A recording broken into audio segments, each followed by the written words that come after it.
কেমন হয় যদি এমন কোন শহরে আপনাকে পাঠানো হয় যেখানে আপনি যা ইচ্ছা করতে পারবেন, দেখতে পারবেন, যা খুশি খেতে পারবেন, যেমন খুশি তেমন সাজে ঘুরে বেড়াতে পারবেন। ভাবছেন এমন কোন শহর পৃথিবীতে আছে নাকি? হ্যাঁ, যা খুশি তা করতে পারার এই শহরের নাম হলো লাস ভেগাস।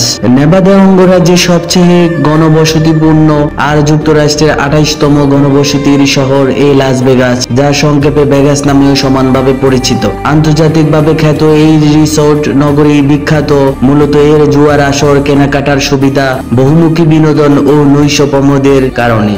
নিজেরাই নিজেদেরকে বিশ্বের বিনোদনের রাজধানী হিসেবে দাবিকারী এই ভেগাস, মস্ত বড় বড় ক্যাসিনো ওয়ালা হোটেলের এই শহরে যুক্তরাষ্ট্রের সবচেয়ে বড় বড় বাণিজ্যিক সম্মেলনগুলো অনুষ্ঠিত হয়ে থাকে। সংখ্যায় বলতে গেলে এই সম্মেলনের সংখ্যা প্রতি বছর 22,000-এরও কম হবে না। জুয়ার আসরের জন্য বিখ্যাত এই শহরের লোকজন এত বেশি জুয়ায় আসক্ত যে তারা নাকি যে কোনো বিষয় নিয়ে যে কোনো সময় বাজি ধরে বসে থাকে। 1980 সালে লাস ভেগাস হাসপাতালের বেশ কিছু কর্মীকে চাকরি থেকে বাদ দিতে হয়েছিল, কারণ তারা নাকি হাসপাতালের রোগীদের উপর বাজি ধরত যে কোন রোগী কখন মারা যাবে। এমনকি একজন নার্সের নাকি বাজিতে জিতার জন্য একজন রোগীকে হত্যা পর্যন্ত করেছিল। বিশ্বের সবচেয়ে বড় 20টি হোটেলের অর্ধেকেরও বেশি হোটেল শুধু এই এক শহরেই অবস্থিত।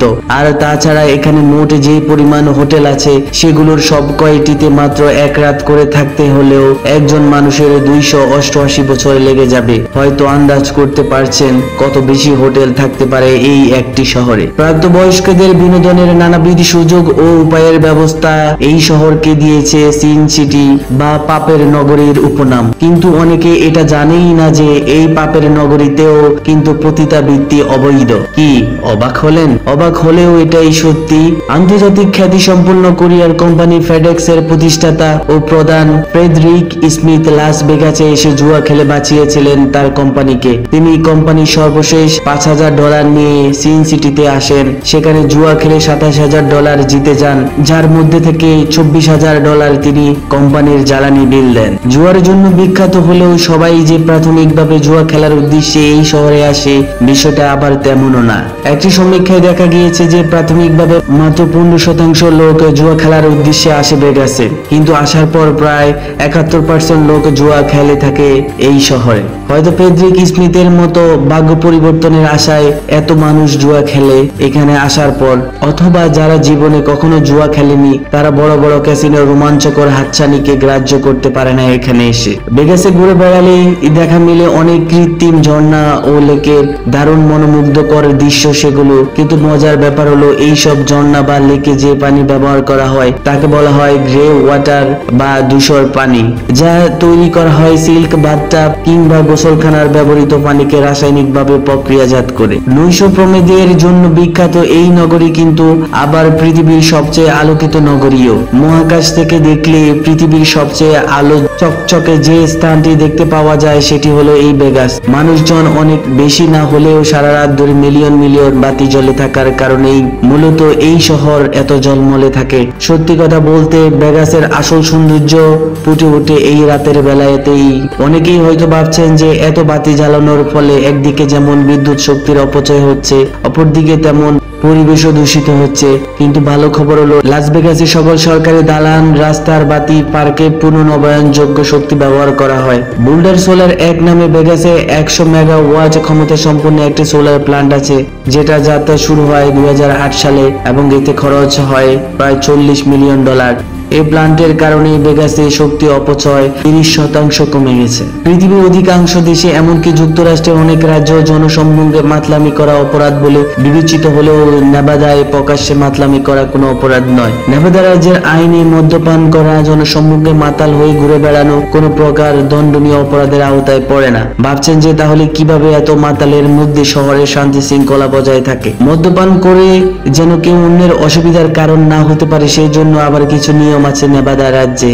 যেমন কেউ যদি মদ্যপান করে গাড়ি চালায় বা জনসম্মুখে মূত্র ত্যাগ করে অন্যের শান্তি বিনষ্ট করে কিংবা কোথাও অনুপ্রবেশ করে তাহলে সেগুলো শাস্তিযোগ্য অপরাধ বলে বিবেচিত হবে। লাস ভেগাস হচ্ছে এমন এক নগরী যেখানে চোখ ধাঁধানো আলো আর মনোমুগ্ধকর স্থাপনা মানুষকে বিমোহিত করে, যেখানে ঐশ্বর্য যতটা সহজে চোখে পড়ে ঠিক ততটাই সতর্কতার সাথেই আড়াল করে রাখা হয়েছে নগরীর দারিদ্র্যকে। পৃথিবীর সবচেয়ে বড় কাঁচের তৈরি পিরামিডটি এই শহর শহরের মাঝখানে অবস্থিত। এমন বিশালাকার হোটেল এখানে আছে যেখানে 5000 কক্ষ রয়েছে, কিন্তু সেই কক্ষগুলোতে স্থান হয় শুধু পয়সাওয়ালা পর্যটকদের। লাস ভেগাসের স্থায়ী বাসিন্দাদের একটি বিশাল অংশ বাস করে ভেগাসের আন্ডারগ্রাউন্ডে। ভেগাস নগরের নিচে প্রায় 200 মাইল লম্বা এই টানেলে রয়েছে অসংখ্য বসতি, যেখানে বিছানা আছে, ওয়ার্ড্রপ আছে, এমনকি বইয়ের তাকও আছে। এই টানেলে মূলত দরিদ্র, গৃহহীন, অল্প মজুরির দিনমজুর, ভিক্ষুক এবং নেশাগ্রস্তরা বাস করে। এমনকি যুদ্ধ করেছেন, কিন্তু যুদ্ধ পরবর্তী ট্রমা কাটিয়ে উঠতে না পারা অনেক মানসিকভাবে অসুস্থ লোকও বাস করে এখানে। অন্যের ভুল করে ফেলে যাওয়া খাবারের অংশ কিংবা ডাস্টবিনে ফেলা খাবার খেয়ে বেঁচে থাকেন তারা। এভাবেই নীরবে বছরের পর বছর ধরে গড়ে উঠেছে আন্ডারগ্রাউন্ডের সমাজ। ভেগাসের চকচকে অংশটুকুর বাইরে আরো 5টা পশ্চিমা শহরের মতো একটি সাধারণ শহর রয়েছে, যেখানে হোটেলের পরিবর্তে স্থায়ী বসতি আছে, গির্জা, শপিং সেন্টার আছে, যেখানে মানুষ ক্যাসিনো কিংবা হোটেলের লোভে পড়ে নয়, বরং স্থায়ীভাবে বসবাস করার জন্য আসে। তবে এই অবিশ্বাস ও অর্থনৈতিক উন্নতির সাথে সাথে কিছু সমস্যা বাসা বেঁধেছে এই শহরে। পুরো দেশের মধ্যে ব্যক্তিগত ও সম্পত্তিগত অপরাধ, আত্মহত্যার হার ব্যাপক বৃদ্ধি, মদ্যপান এবং বেআইনি মাদকদ্রব্য ব্যবহারের দিক থেকে লাস ভেগাস সবচেয়ে বেশি এগিয়ে। এছাড়া ক্রমবর্ধমান বায়ু ও পানি দূষণ, ট্রাফিক জ্যাম তো এই শহরের অন্যতম সমস্যা। ভিডিওটি ভালো লাগলে লাইক, কমেন্ট, সাবস্ক্রাইব করে পাশেই থাকবেন।